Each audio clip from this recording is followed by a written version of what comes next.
Zauberberg Kennels here with another super interesting video of Dior, the 4-month-old German Shepherd female.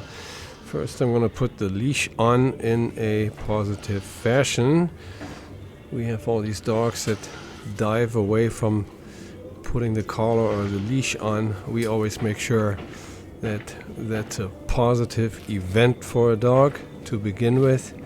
And today I'm gonna work on sitting and downing, utilizing the opposition reflex to stabilize the behavior that we're practicing.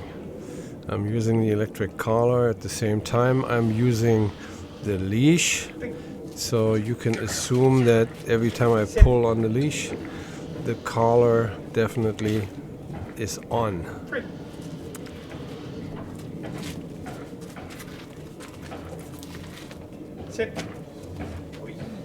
Of course, never forget to positively reinforce a behavior that we are targeting. And now I will integrate the down and switch between down and sitting.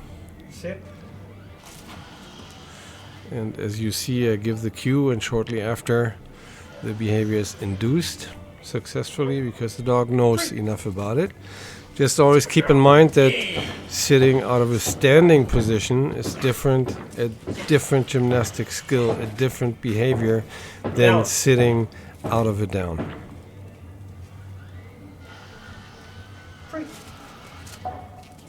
Dog always has to wait until the release command is given. Sit. And now you see I give the sit command to tell her exactly what I want, and I carefully bring tension into the leash that the dog normally should give into. But since I tell her to sit, she better not give into the tension of the leash.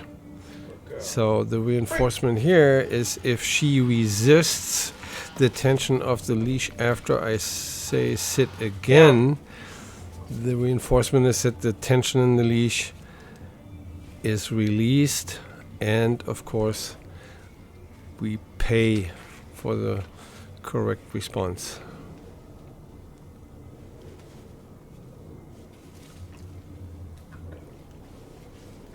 And it's very clear that if you work with negative and positive, the way you see it performed here, that the path for a dog to learn or to perform certain behaviors is fantastically narrow. Because what else is she going to do? Sit. So I give the command, and shortly after the behavior is induced, reliably, predictably, and she'll learn that the word sit out of a down is announcing that the sit is going to come.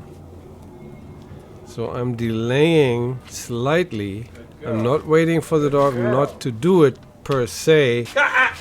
I'm delaying my inducement of making a sit or a down happen slightly after I give the command. So the command gets the announcing meaning of what's going to happen next. Here again, taking the leash off, just like putting the leash on, should be a positive event, and the dog should not just run off after you take the leash off. That's a daily practice.